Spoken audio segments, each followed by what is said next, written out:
You love podcasts, the stories, the laughs, the unexpected turns.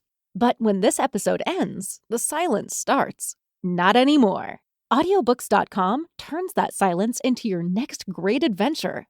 With over 450,000 titles, from bestsellers to hidden gems, your love for listening just found its new best friend. And because you already know the joy of audio, we're giving you 3 free audiobooks to start your journey. Imagine your favorite podcast, now with unlimited episodes. That's audiobooks.com. Keep the story going. Sign up for your free trial at audiobooks.com/podcastfree today. Because for podcast lovers like you, the end of an episode is just the beginning. That's audiobooks.com/podcastfree. You know, everybody's got a to-do list. Drop off the dry cleaning, pick up some milk. Here's an idea. Let's save hundreds of dollars on car insurance. And the good thing is you don't have to drop off or pick up anything. All you have to do is go to geico.com, and in 15 minutes you could be saving 15% or more on car insurance. Extra money in your pocket. It just may be the most rewarding to-do you do today. Now, Podcast One brings you Spike's Car Radio. A downloadable cars and coffee, hosted by writer, comedian, and automotive enthusiast, Spike Ferriston. Now, here's Spike. It's going to be a good one. Let's just start off, just a cold start, just like this. Look at this. These fucking phone calls. What? Are you on the no-call registry, Zuckerman? I am, but it doesn't work. It doesn't work. And it's nonstop. Like, this will be one of 10 calls today from all of these delightful cities that I like to visit, like Providence, Rhode Island. That was Hawthorne, California. And it just never stops. And I got on that do not call registry 2 weeks ago, and I'm still getting the calls. My favorite is that I get calls for cruise. You want a cruise? I'm like, no, you want a cruise? I'm like, no, I didn't. Do this, give us your social security number. You got a free cruise. Exactly. Yeah, we'll empty your bank account. And I got yesterday on my cell phone, may I speak to the head of the household? Oh. You're calling a fucking cell phone. This is not a household. Yeah, I know. I always know I'm in trouble. May I speak with Michael Ferrisstein? And that's where I these days I now go with it. I try to go with it and waste as much of their time as I can. And I answered that one, where they call you up and they go, there's a criminal complaint. It's a robot. It goes, there is a criminal complaint that's been filed against you. You will be going to jail. I hung on the phone for that one. And I got connected to some angry Middle Eastern guys who I said, look, I want to make this go away. How do I make this go away? Who do I pay? And they go, well, hold on. We'll put you on with the guy. And, and he put me on with his boss. And he goes, well, there's a very big arrest record for you that's going to make it go away. You're going to have to pay. And I go, okay, I'd like to pay right now. And he kept asking for my credit card number. And I would go, okay, here it is. Okay, you ready? It's MasterCard. And they go, yes. I go, 54. Yes. And I go, that's it. 54. Why are you fucking wasting my time? And then he started screaming at me, and he screamed at me for a good 5 more minutes. And then I tried to reason with him. I said, well, why are you doing bad things in the world? Why don't you do some good things in the world? And he goes, so you do good things. So tell you what. What are you? You're white? I go, yeah. He goes, what nationality are you, Mr. Good Things? I go, mostly Irish. He goes, okay, like Conor McGregor? And he goes, you know what happened to Conor McGregor in the Ultimate Fight last weekend? And he starts recapping the fight with that Russian guy. He goes, I'm going to be the Russian motherfucker that punches you in the face.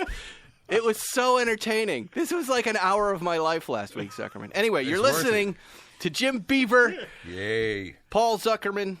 Jim Beaver is an accomplished off-road racer, motorsports on-air talent, and the host of the nationally syndicated Down and Dirty radio show. Jim, good to see you, my friend. Yeah, good to see you. I was trying to think back. I know I had you on my show, I think when you launched this podcast, like right around when you launched it. Was it the podcast or Car Matchmaker? I thought it was Car Matchmaker. I don't know. You and I were all over the grid when we talked because we've got a bunch of mutual friends. I know, right. Katie Osborne, Graham Rahal. Right.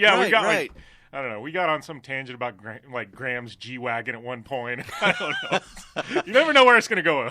Graham, yeah, he had that sparkly green G-Wagon. Happy Graham. Yeah, he's hilarious. And weren't you just talking about his aftermarket stainless steel exhaust and saying that you were going to put one on our GT3 Touring? He what he did was he volunteered on Instagram. He suggested it, and then a whole bunch of his competitors dogpiled him, saying their shit was better. So I had to stick up for him and say, if I'm doing one of these, I'm doing it through my friend Graham. Do you think really that there's any better stainless steel exhaust sound? I mean, as long as you're getting a little more sound out of the exhaust on a GT3. Reminds me of my right? 79 Firebird, Formula Firebird, that I wanted to put headers on, and then I was always wondering if it actually worked. Like, first time you smoke dirt weed, and you're like, am I high? Am I high? You don't know. If you don't know, it doesn't work. I always just don't want to think about what I'm doing with a stock exhaust. Where am I putting that? I don't want to store another thing. That's what always stops me. You know what's golden on the stock exhaust now? I know most of the stuff's cat back, but those cats are worth so much money. Yeah, really? Well, my family's got a Ford dealership, and that's right. Literally, one of those the things... oldest Ford dealerships in Arizona. 102 years old. Yep. This Ford dealership. No, and it wasn't meant to be a plug, but seriously, we replace exhausts, and we get people that'll come and buy those for like the platinum that's inside the packing. Really? Those cats are worth like money. Wow. Really? Yeah. What are they worth? Okay, what are they worth?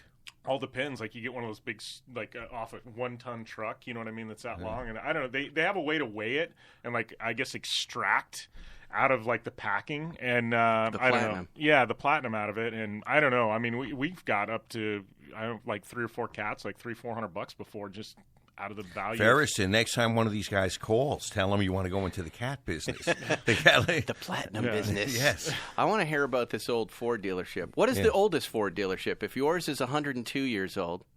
One in Flagstaff. We were actually talking about Flagstaff. I think they got us clipped by a couple years. Really? Yeah. So. And they were selling the Model T, I would guess, way back then. Because we were 1916 when we were founded, so I would assume they were probably right around 1910. And it was your relatives that founded this. It's actually my great grandfather.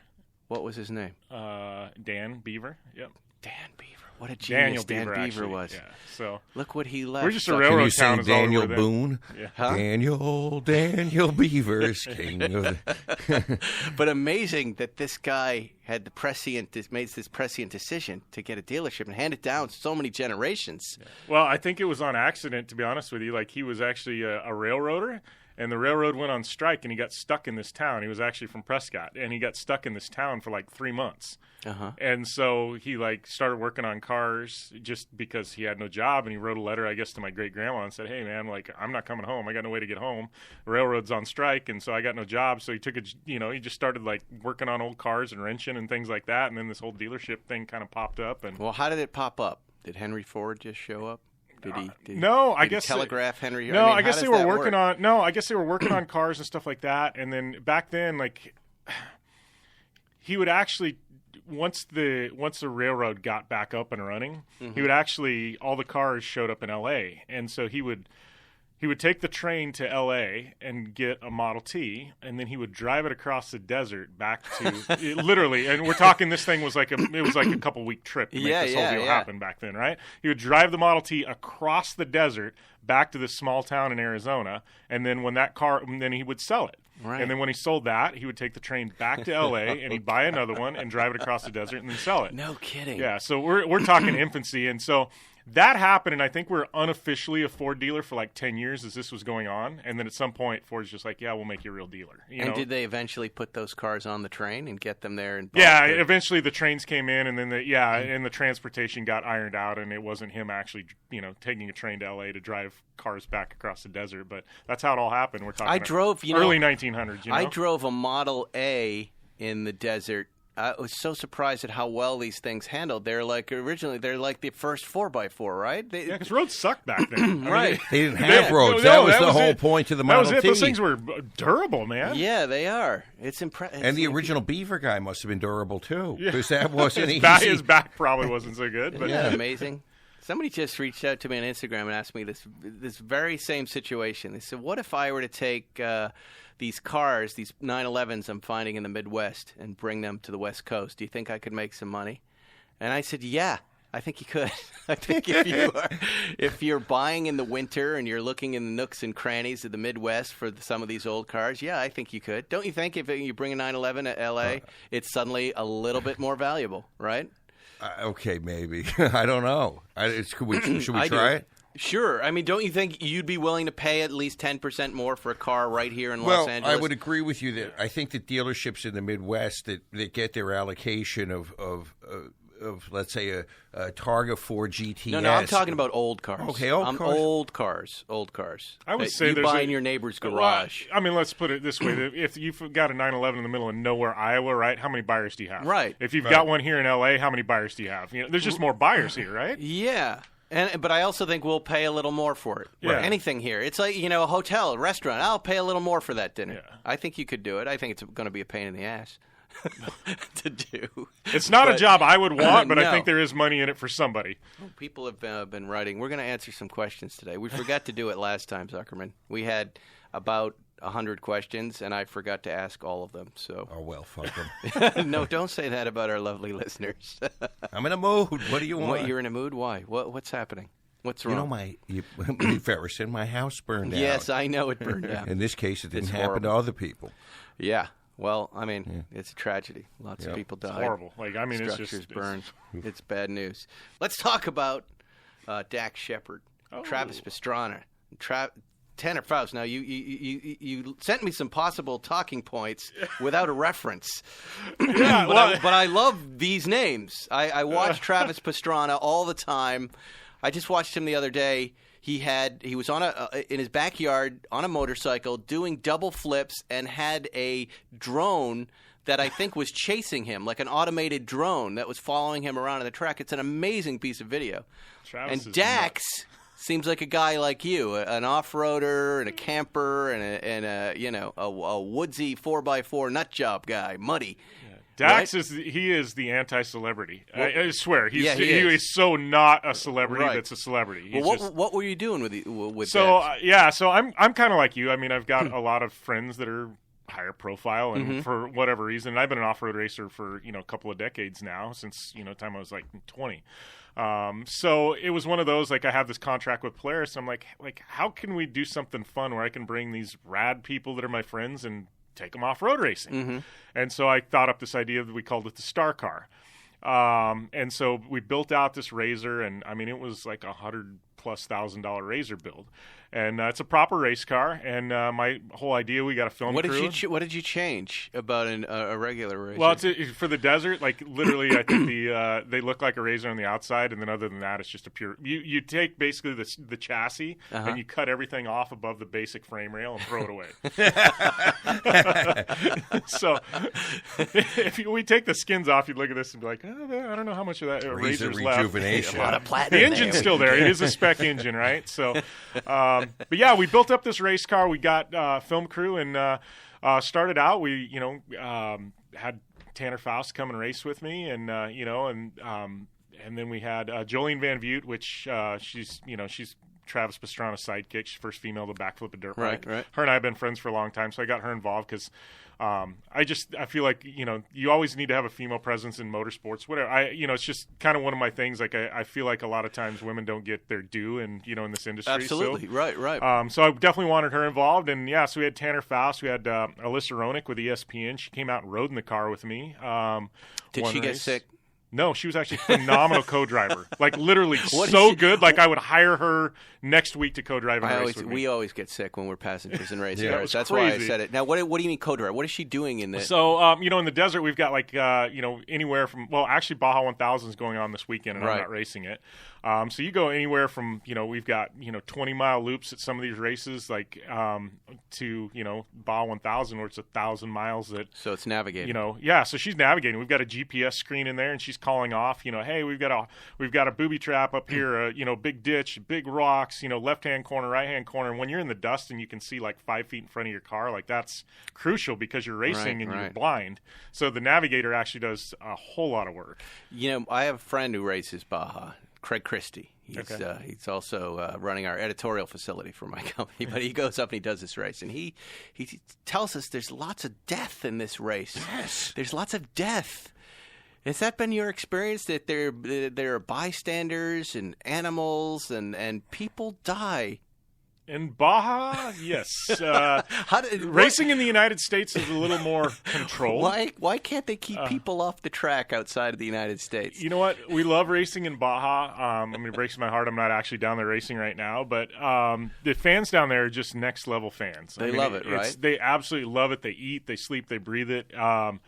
I don't want to say they don't really have professional sports in Mexico, but especially Baja, off-road racing, that's their sport. It's what they live for down there. And so you get guys like Robbie Gordon and these people like that are these main, they're their superheroes down there, so they're just passionate. And, and you're also out in the middle of the sticks in Mexico, and these people have these little villages, and, a lot of them may not even have power at this point in time. They might be running off generators, no internet, no TV. So are they cool with the race coming through? Oh, their little village? they love it, but they're so passionate they want to build extra big jumps, and they want to bury refrigerators in the course, and they want to dig ditches that you weren't aware of. Really? But is that sabotage or celebration? It's making it better. It can be looked at both ways. So you may hit a refrigerator and you may not know. Yes, right. Exactly, and you may end up on your roof. And how is it that people? I understand, like a dog running across the track or an animal. When you're racing, you just have to plow straight through. That's just how you do it, or you crash. But when it's a person, what happens? Yeah. No, and when it's people like... You haven't run over anybody, have you? No.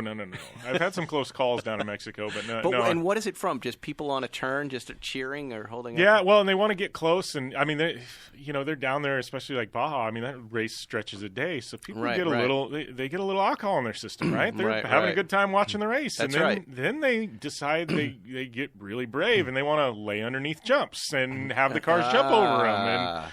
It gets I don't want to say entertaining. It gets interesting. But as a driver, it's one thing I say the difference in racing off-road in the States and in Mexico. In the States, I can concentrate on the race course and the race. I don't have to worry about the exterior, things going on. Well, you race in Baja and you've got to have like that sixth sense. You're looking, peripheral vision's got to be on point. And it's actually going to be interesting. So Alexander Rossi, Indy 500 champion, he's down there. I talked with him last week, had him on my show. But he's actually going and racing the 1,000 this weekend. And he was just like, I have no idea what I'm in store for. And I'm like, I want to talk with you after the race, because I'm like, we should have done this interview after the race. But I'm interested to see a guy like that who, he's very much the same background as Graham Rahal, right? To see what he thinks of Baja after he goes down there and races. Well, Rossi also very put together.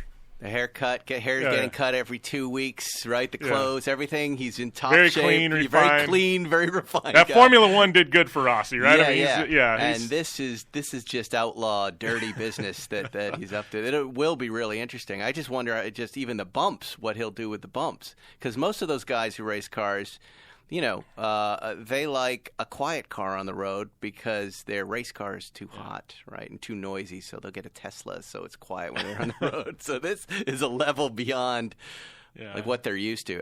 That'll be really interesting to hear what he thinks of that course and how well he does. Are loud, rough, obnoxious. Like it's just. Do you think he feels a lot of pressure to win? He's on a really, really good team. And it's not, the trophy truck is like the top division, right? And then there's a couple divisions below that. So he's not racing against, the top guys. So he's he's got a really good shot to win his class, and he's on a factory Honda team. I think the tie-in was with Honda. They brought him on board for this. So I think it's one of those. It's a long race. If he doesn't make any mistakes, he doesn't need to drive 100%. If he just drives 80%, doesn't run over a boulder and rip an A-arm off the truck, I think they'll be all right. What's your one piece of advice you give somebody who's going to race Baja? Going to race in Baja? Yeah, do this race. Give me the one big thing everybody needs to know if you're going to do this. Honestly, I know there's a lot, but what's the one big one? Biggest thing is just honestly, you've got to finish. You got to be aware of what's going on around you. That's the biggest thing. You got to be aware. Your vision's got to be on point. You can't get distracted. It's just getting to the finish line at Baja is a win in itself. So some guys are doing this on motorcycle too, right? Yeah, some guys are doing it by themselves on a motorcycle. Like most of these guys are like on driving teams. And even like I do Vegas to Reno, that's 550 miles, and I split driving with somebody. And this guy's on a motorcycle. Like, who wants to go and race a motorcycle 1,000 miles? You're on a motorcycle for like a day, like straight. That's crazy. That's another level of nutty. You'll What be happened to found in 40,000 years, like that guy up in the Alps. I don't know that I could ride a dirt bike 100 miles, you know? What happens to your kidneys in this situation? I wear a kidney belt, and I got a bad back from an old football injury, so I literally wear a kidney belt and everything else. Can you believe this, Zuckerman, that you're complaining about sports seats in a Porsche, and he's got a back injury, and he's doing the Baja He's an 1000? athlete. What kind He's of baby a racer. are you? I'm a baby. You're a big baby. I'm a big baby, yeah. Why not get a kidney belt like he has and drive around with Under the my sports suit? seats? Yeah. I have a suit and a And kidney the good belt. thing about kidney belts, too, is they're slimming, right? You can get them Yeah. really cinched up, and it this- looks like you and- lose 5 or 10 a new pounds. Not 3P. saying that you need to lose any weight, No, buddy, but I'm I'm just just saying, saying, like, it's like the male version of Spanx. It's a new version of the 3-piece suit. The third piece is the kidney belt. But a kidney belt could work. I mean, we could call it something else. We could call it the sports seat belt. But it Son might, of the Redstone come belt. No, call it like the Z belt or something like that. The sex type of belt. but that could actually work. I really want to figure this out for you. I really want to make it happen. Anyway, we got to take a break. We'll be right back with Jim Beaver. When you're under the hood, ever notice how often you use Continental belts? There's a reason for that. Continental is one of the world's largest original equipment suppliers for the automotive industry. Automakers from around the world insist on Continental for original equipment belts. The U.S. Big Three, BMW, VW, all of them. Over 30% of all new vehicles sold in North America. You know what that says? It says Continental knows OE because they are OE. Continental's OE Technology Series Multi-V belts for the automotive aftermarket are precision engineered for perfect fit, form, and function with a true OE pedigree.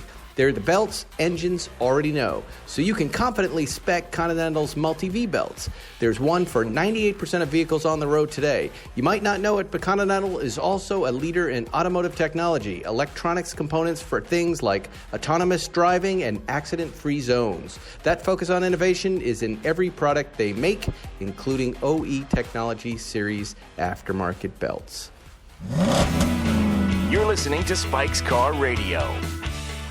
And now we're back. Look at how fast that break was. It was as if it didn't really happen. You have a podcast here, right? Which is the reason you've graced us with Yes, your presence I've got, here in this beautiful studio. Project Action. Yep. Tell us all about it. What is Project Action? I don't know anything about it. Project Action is what is it now and what has it started out to be? It started out to be just a place where I talk with like people in action sports and anything kind of action-oriented, race car drivers and stuff like that. I've got my other show that's all motorsports and race car and auto people, but now it's turned into me just interviewing rad people. Like we get actors on, I don't know, actors, musicians, athletes, celebrities, action sports people, race car drivers. It's just, honestly, I don't know what it is. It's just the podcast that I keep doing, and I love it. And I get to interview people I find interesting. What's wrong with Travis Pastrana that he continues to put his life at risk? When I think of Travis, I feel a paternal instinct with him, right? I believe he broke his back when he was 15.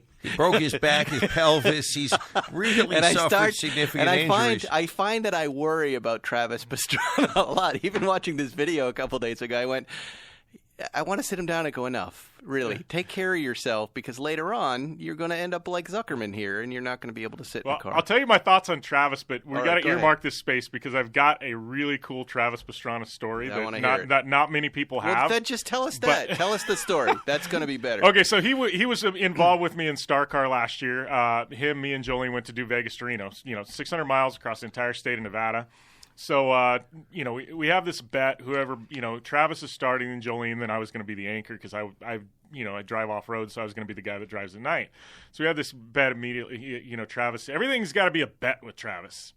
So he's like, all right, if somebody breaks the car and we're unable to finish, whoever's driving when the car breaks, they owe the other people $1,000. Uh-huh. I'm like, all right, I'm not worried about me breaking the car. I'm like, this is going to be an easy grand. Travis is going to destroy this thing, right? We've heard this story, So- a story like this with another guy who, racer behavior. Yeah. So, anyways, Travis jumps in the car. He does the first 150 miles. Jolene goes in. She does 200 miles. Travis does another 100, and then I'm supposed to get in and do the anchor, which is the last 200 miles, right? And by the time Travis had some problems, he had driven the crap out of the car. So he'd had some problems. I get in the car, and I'm supposed to do the 200 miles to finish. Meanwhile, it's already like midnight. Mm-hmm. And so I literally, we change the tires, we fuel the car. I jump in. I'm like, all right, it's midnight. I'm ready to go. 200 miles. Let's do this. We're, see you guys in Reno. I go 10 feet and the car quits.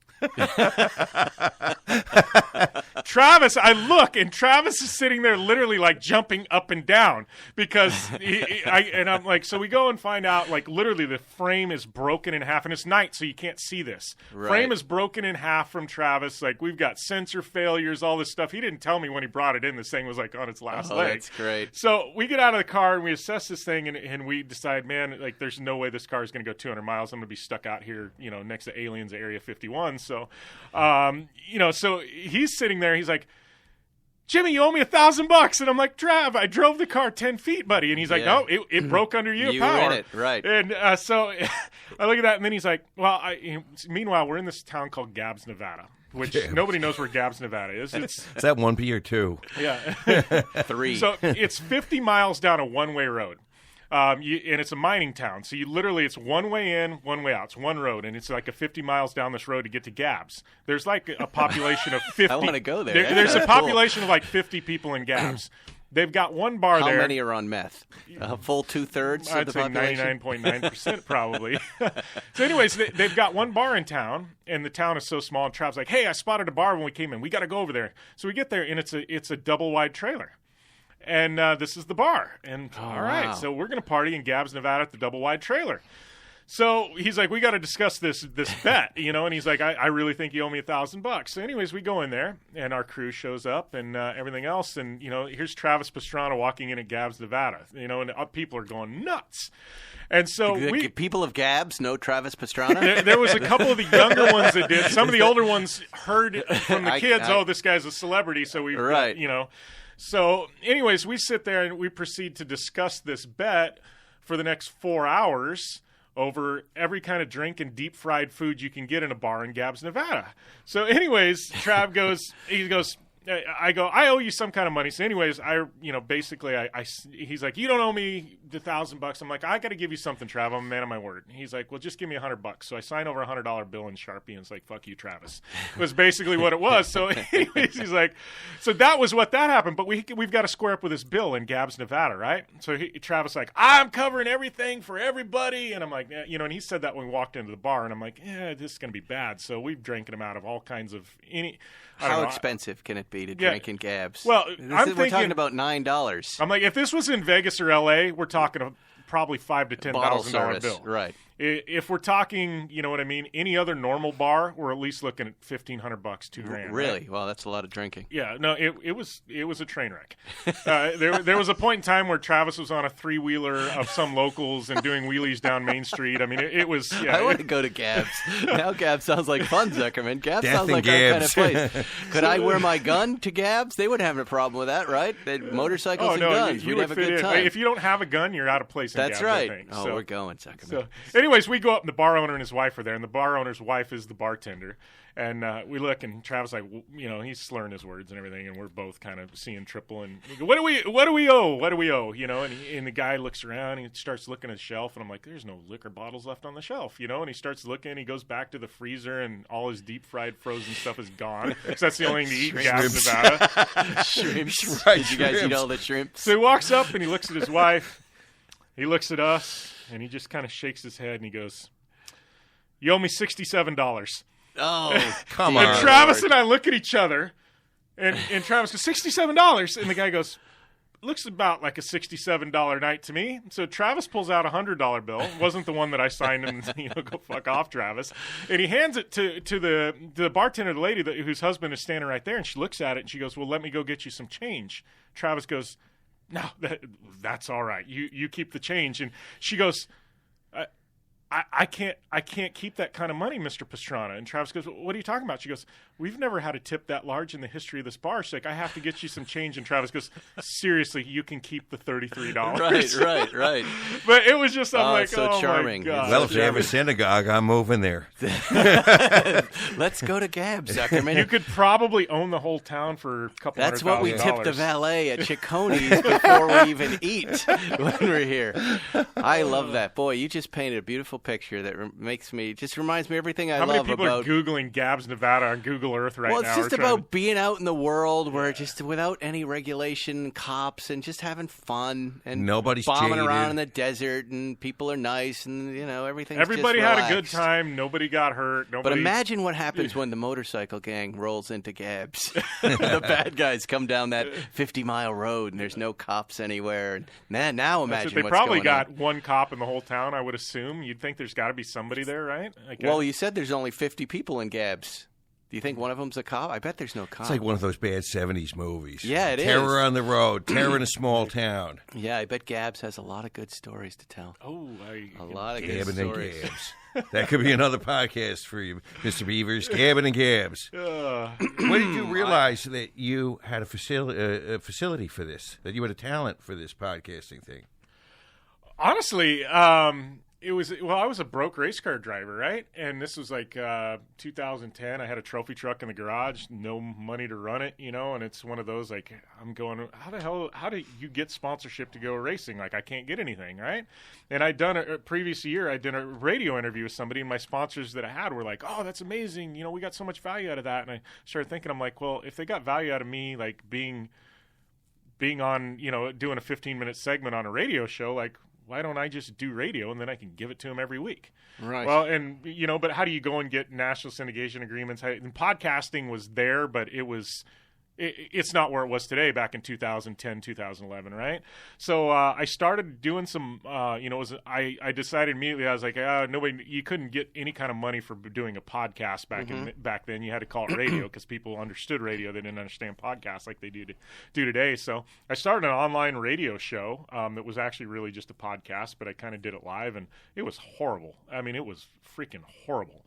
But people actually, I think we had 27 people tune in the first episode. Right. But it just steamrolled from then. And then actually Ken Block is a good friend of mine.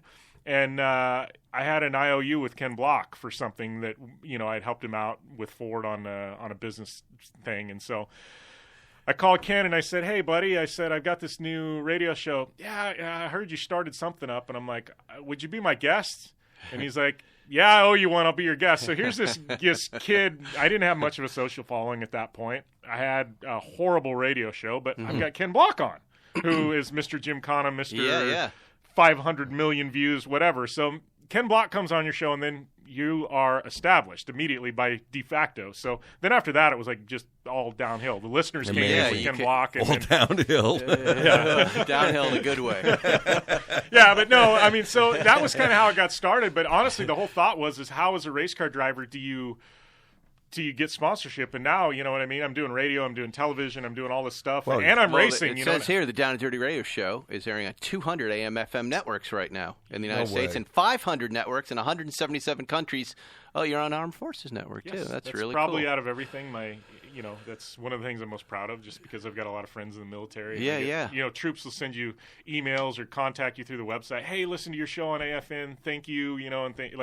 Like to me, that's where it's the at. best. Yeah, we used to send best. them the season of Car Matchmaker, advanced season, send it off to them and release it a month early to them so they could watch it on DVDs. All right. Let's take a quick break, and then we're going to do listener questions, of which there are many. We'll be right back with Spike's Car Radio. Every car comes with its share of stories. That ding in your bumper when you nervously picked up your first date, the luxury package you got after a big promotion, or the mileage you saved by riding your bike all summer. While you can't put a price tag on your stories now, with TrueCar, you can at least find out what your car's worth when it's time to sell or trade it in. Just go to TrueCar, simply enter your license plate number, and watch how your car's details pop up. Then answer a few questions. Navigation and moonroof? Yep. Watch as they bump up your value. High mileage? You know it. You already knew it was going to cost you, but now you know how much it dings your wallet, so you can plan ahead. Once you're finished, you'll get a true cash offer sent in minutes, which you can take to a local certified dealer to cash out or trade in. So when you're ready to experience a better way to sell or trade in your car, check out TrueCar today. True cash offer not available in all areas. You're listening to Spike's Car Radio. And here we are. All right, Chris. It's always hard with these questions because it's always Instagram handles, so bear with me in the names. This is Christopher Lyon. No, that's not so bad. Let's turn the tables on the Car Matchmaker. I want to hear Jim's recommendations for 3 off-road vehicles for Spike and hear which one Spike wants to drive first. And this is good because they're like we were talking about before this podcast began. I grew up in the woods. I grew up with canoes. I was an off-roader, motorcycler. I used to drive a Hodaka Combat Wombat 2-stroke. I like this stuff. You're a dirt biker, right? I'm a dirt biker, but I was a dirt biker without means. I always had to borrow my friend's Honda XR 250s and things. I didn't have a motorcycle. My mom was a nurse. She wouldn't let me have them. So what would you recommend for me now? Now a man of means. Ooh, we're talking. Are we talking actually like? We're talking stuff you can go to a dealership. I'm going to go to Gorman. I'm going to take this to Gorman, and I'm going to have some fun with it. So it doesn't matter what it is. What vehicle will I have the most fun with in Gorman? Well, obviously the Ford Raptor's got to be on the top of the list. Really? Right? Yeah, you gotta. Yeah. I love Raptors. Yeah, Raptors are awesome, especially the new ones. So what, I would just take a stock Raptor. Raptor you can actually take and do pretty much anything you want with it. Okay. Go anywhere. So there's one. Okay. I would say Ford Raptor is definitely got to be on the top of the list. He's got a Ford dealership. Do you see that? Yeah, no, but I mean, there's some rad stuff that's out there. I mean, you start looking. You happen to pick my favorite truck. All right, I'm not. Don't argue with me. I'm telling you, I love this choice. I mean, how are you going to beat that? Yeah, well, I mean, if you just want to, I mean, there's some rad stuff. Like I love Range Rovers and G-Wagons and stuff like that. But are you really going to go I have do a Range Rover Sport. Yeah, right now. I love the sports. Yeah. But I want something kind of like you. I want something, Baja 1000 vehicles. Well, this doesn't have to be something I can put a license plate on. Okay. But let's stick with the obviously Ford Raptor the new one. Polaris Razors, especially the Turbo S, those things are amazing. Tell me why I want that. Why you want that? Because it's got long travel. I mean, it's basically like a miniature trophy truck, right from the factory. So it's like how fast does that go? They'll go about 80, I think. But I mean, you can go through 3-foot whoops, pretty darn quick. Have you seen one of those things underway? Yeah, they are so fucking cool. And what happens when they roll? Well, I've rolled my fair share of them, and I'm talking to you, Spike. So they have a roll bar. Yeah, no, they've got a full roll cage, 4-point harnesses. Okay, I like that too. Like that too. What's my third? What's my third car? Third one. I don't know, man. Where do we go here? You know what? I'm a toss-up. I'm going to give you 4. I mean, you can't go wrong with a Jeep of any kind, right? Everybody's okay. Well, right. I'm going to give you 5. We got it Jeeps, old Broncos. I love vintage Broncos, like 70s Broncos. Okay, those are 3. Okay. 70s Broncos, I'm a massive fan of those. Jeeps of any kind, and then what did I say I was going to give you 5? We got to go with the old, 3 is all you really needed. Well, how about an old Hummer H1 too? Like I'm talking H1 Those Hummer. Those are great. I drive occasionally a military spec Hummer that my friend has that he got registered, and it's super fun. All right, they lost me when they went to like H2, H3s. Yep, I know. I was like, and they're super wide on the road. They're fun, but all right, there's a lot of good choices. I'm going to forgo the vintage stuff because I have a 71 Series 2A, all right, that covers a lot of those bases. Also, the new Range Rover, forget that. Yeah. You had me right at the very first suggestion. The Ford Raptor. I want a jacked up Ford Raptor. I've driven them. They're lovely. I've driven them around the city. That's what I want. Yeah. Let's go. Set me up with the old Ford dealership. Let's get a pickup truck today, Zuckerman. Why not? Because we're going to get the friends and family. What's that package of the plan? Oh, they do. Plan X, plan something. If you want a Ford Raptor, let me know. We can get you linked in with Ford. I'm sure they would what do love they call that plan that what you get when you're... What is the Ford family plan? There's a couple different ones. There's A, D, Z, and X. And what do you have? You have an A? I'm a D plan. And is that the best? D and A are the same, basically. And one is for actually people that own dealerships and their family members, and then A plan is for Ford corporate employees. Wow. So you just end up paying for the gas, right? The truck is free. That's the plan I want. They pay you to drive the truck.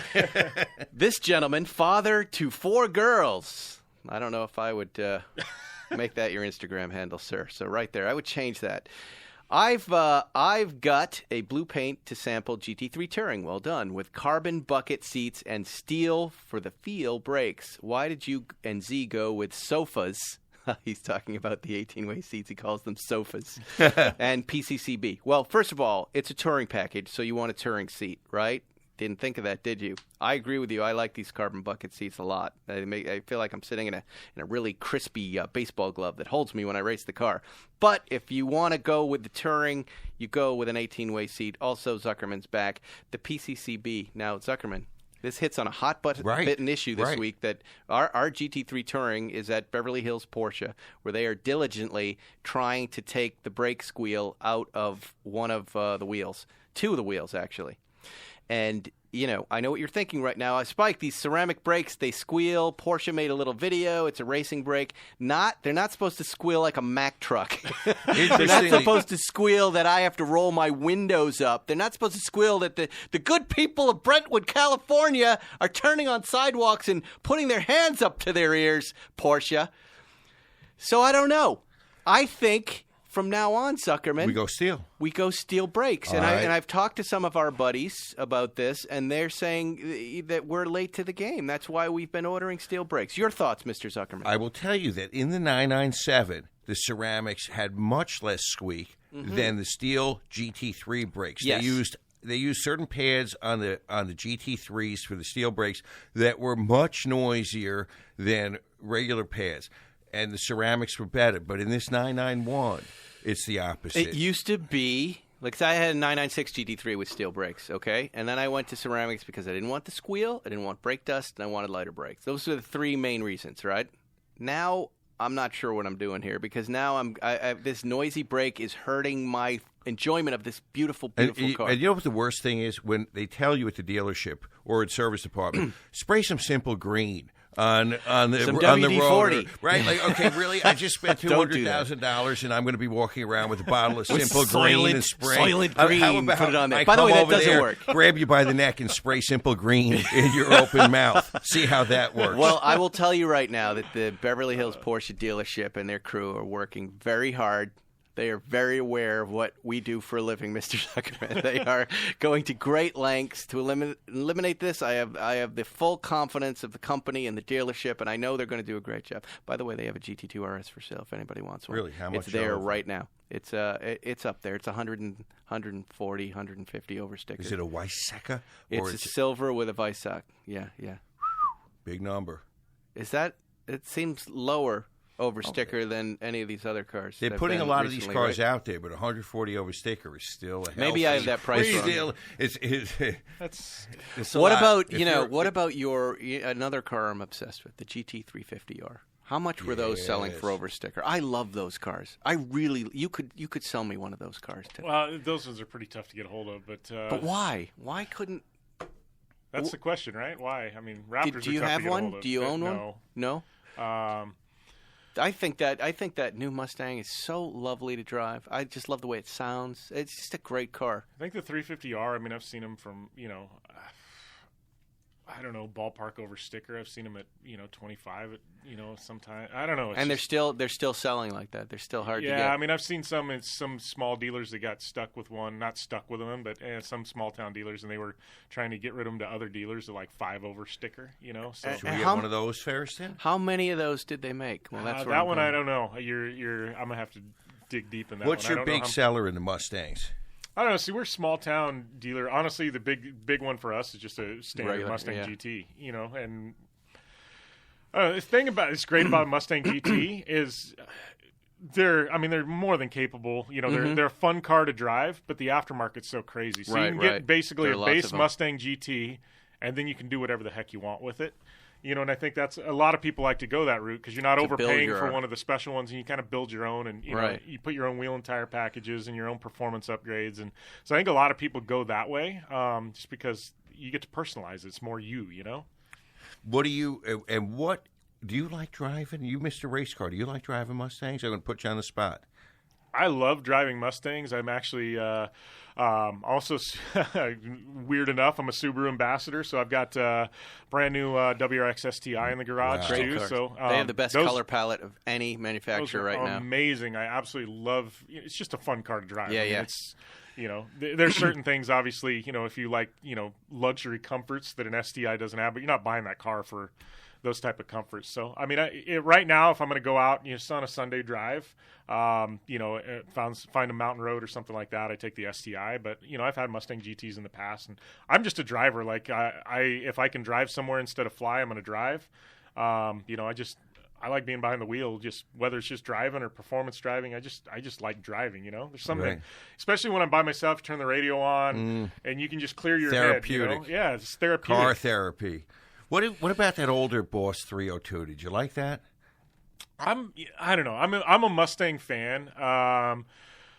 I guess I'm kind of I've always been partial. I guess if I had to pick one, the old GT500, like Right. Eleanor type. Right.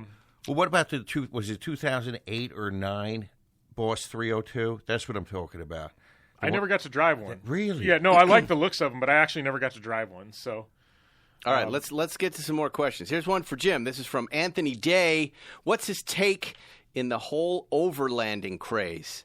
Does he anticipate major manufacturers making street-legal side-by-sides? I don't even know what this question means. Honda had one at SEMA this year. $20K plus is a lot of money for something you can't drive around town. First of all, what is the overlanding craze? Educate the Porsche people. Overlanding is it's blown up in the last 3 years. So it's basically it's not necessarily like performance off-road driving like I'm doing, but overlanding it's literally like you take a car and you outfit them, and like you have you seen any of those rigs now where it can be like old Broncos, sometimes they're Range Rovers, Land Cruisers, just even trucks, but they've got like the rack on the back with the tent that's up above the truck, that folds up. Right. Yeah, the camping deal, right? Yeah, right. That ends up on GearPatrol.com, and I it's love that lifted stuff. up. It's all the lights all over it. It's like the camping rig on top of the truck and stuff like that. So overlanding, it's not necessarily like racing or anything. It's just going out for the weekend, and you can go over just about anything in those rigs, and then you just stop and camp, and then the next day you fold it all back up and just keep going. That. And like overlanding's just blowing up the past couple of years, and everybody I talk to, they in the off-road space, they want to get involved. in that market. But why couldn't you drive that around town? Oh, you can. I've got friends that have them, and that's their daily driver. Yeah, that's great. If he's talking about side-by-sides, I think that's, what I mean? That's probably, talking razors and stuff like that, But actually in Arizona, they're street legal, so I drive mine as a daily driver. I could have used an overlander last night in the traffic on the west side of LA. I could have just pulled off the side of the interstate and just camped out. It's in my neighborhood. I couldn't get to my house. If you have seen Matt Farah's Safari 911 in person, can you comment on whether it was a mistake to do that to his clean 911? Be honest, I won't tell him. From CDN Wacko. Zuckerman, what do you think? Oh, thank you. Was it a mistake? No, you had a great take on this. No, it's what was my take on it? Your take was this is the purest Matt Farah that we've ever seen. That's true. This is a pure Matt Farah build, and you called him the hillbilly Hebrew, I believe. Yeah. Well, it was a hillbilly Hebe. Yes, He's a redneck Hebe. I'll say it. And I did say that, and Matt said it himself, that this car was his personality on four wheels. It really is. It really is. Yeah. And so for him, it's perfect. For me, it wouldn't be for me, but for him, it's great. And you couldn't do that. And he's so happy in it when you see him, and it feels good to see your friend happy. You can't argue with somebody who is 10 out of 10 happy. He got what he wanted.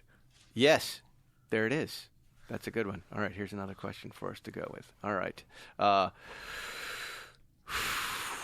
don't want to do that question. Forget I even said that. This is a terrible question. Last episode, you guys said COA means nothing. What did you mean by this, and what do you look for instead? So they mean the certificate of authenticity that you can send your VIN number to Porsche, and they send you a little picture thing to frame, and it's got your original build options on it, color, transmission. I've had some interesting interactions with the COA department, Zuckerman. I've had, with respect to your RS. Right. I said, I wrote them a letter and said, actually, it's got these things, not that. And then they said, okay, here's another COA. Well, wait a minute. The older CMAs... Just me saying it to you is going to change the COA? In the olden days, the COAs were handwritten and much more detailed. You got real information. Today's little plaque that they give you that's laminated, okay, fine. But you still, it's just one little piece of the puzzle. It is. But it's hardly definitive. Yeah, I think you could. I always think the engine number, the drivetrain, all that, and all those numbers are accurate. Right. Other stuff, the information information is spotty, right? It was written in pencil, 100 years ago. Old cars. If you're dealing in the 50s, it depends who was writing the shit down. Right. All right. Rich Calafian wants to know who would win at the racetrack, Spike, Zuckerman, or Seinfeld. I know the answer to this one. Well, it wouldn't be Jerry, so we know who'd come in third, but I don't know. I think we'd know who'd come in second too. Yeah. I would be the fastest, but by no means a fast race. None of us are fast race car drivers, but I think I'm I still have a little bit of crazy left in me. Right? I would still have agree a with little that. bit, a I little would agree crazy. with that. You guys ever go to like one of those? You need to go to like one of those karting facilities, like the K1. Oh, I've been to many of Oh, them. it'd be fun to get all three of you guys in there and just. We've done it. Oh, have you? Yeah. It's fun. It's super fun. But So you can bump and bang on each other. Yeah, bit. Jim Hall's racetrack. I've gone through their racing school 3 times. And we did Skip Barber back in the day, and we were just up at Thermo. We do it. It's now about not crashing our stuff, and using somebody else's car, and then pushing that car rather than crashing our beautiful old things. Right? You guys ever want to go to Dirtfish in Seattle? They're a big partner of mine. Okay, what is that? It's a rally school up there. Really? Yeah, you get to drive rally cars. It's phenomenal. What kind of Dirtfish cars? sounds wonderful. All Subaru, like all-wheel drive STIs, like 350 horsepower. No kidding. Yeah, they actually teach you to rally through the woods and stuff like that. But there's open areas, so like you're when not you learn hitting to trees. slide and things like that, but it's Wow, a ton that's of fun. great. But yeah, the owner Steve Rimmer is a really good friend of mine too. You guys would love him. He's got a car collection about 200 deep. Rimmer, What's the job, Rimmer? Rimmer. job. What? Yeah, no. If you guys wanted to slide some stuff sideways, I would definitely. It'd be Oh, we fun to would get totally you guys do linked that. up That to sounds do like that. a lot of And fun. Seattle's just a fun town, so. Yeah, I was just up there. Let's good do it, folks, Ferguson. I good like people. the idea. Yeah, we'll do. We could do a podcast up there. At the Rimmer after our- facility. with Rimmer. Hey, Rimmer. Hey, Jim. Okay, I don't understand this question. Maybe you will. Sean Gardner. Hey, Jim, is birch your go-to building supply? Have you any experience with oak? Thank you. No separation between words. I think he was trying to be a play on my last name as a joke. I have no idea who that was. You'll have to read my response. Jim Beaver. Oh, that is so corny. Oh, it was so corny. Oh, that if you didn't read fell my response for because it. I thought my response was halfway Oh, you've decent. already answered the question. Oak is definitely where it's at. Pine is a bit cheaper, but damn, it is sticky dealing with the sap. Birch, nah, not my thing. You understood the Beaver joke. Were you ridiculed a lot with the last name Beaver? I just roll with it now. I would not fuck with a guy like you. I'm looking across the No, table I and just- I'm like, why would I say anything to this guy that would make him remotely upset? That guy, you're in trouble for asking that question. Z, you obviously have many beautiful cars, and you obviously have good taste in money, but why does your house look like it's from the Golden Girls? Well, if you were listening to the podcast, his house burned down earlier. No, on, he but may be he's talking about your little pied-à-terre, I think, in in Hollywood, yeah. which, in fact, I like that one of the house. It's first a little owners modern house. was Betty White. It So was? Who doesn't Betty, like Betty Are White? you kidding me? No, I'm not kidding you. Betty White. So that's why it looks like the Golden a Girls. golden girl lived there. Yes. Holy shit. Well, that's amazing. Well, it feels like a good You note. just don't fuck with Betty White. She's literally like you. Just, You know, Betty lives in my neighborhood now. And she ain't going away. No. She's No. going to outlive you, Ferriston. She lives in a cute little white house with yellow shutters. counting her money. There has not been much action. No. You know, when folks get a little older, there's always the little Toyota Celica in the driveway that Yes. the caretaker comes in, Oh. for the last few miles. Oh, That's the last few miles. Ferriston, that's the most That's awful the thing only you action said I'm on this. seeing there. on Well, this- I don't know anything. I don't know the last woman. I few don't miles. see her. But I I'm mean, just it- saying I don't see her out there mowing her lawn or pushing the mower or doing anything like that. But I'm a huge fan. Well, gentlemen, we've lived today. We've laughed. We've opened up Jim Beaver in totally new ways. Open the dam, and we're in the last few miles. As usual, we've bought cars, we've bought Raptors. I want to get one of those Polaris things. I'm not pronouncing it right? Polaris. Yeah. Polaris. Polaris. Yeah, Polaris. I like Polaris. But thanks for coming in, man. This has been a lot of fun. You've opened up a whole new little window into to cars for us. The off-road good old boy network. And where is it? Gabs? Gabs, Nevada. After I'm this, telling you.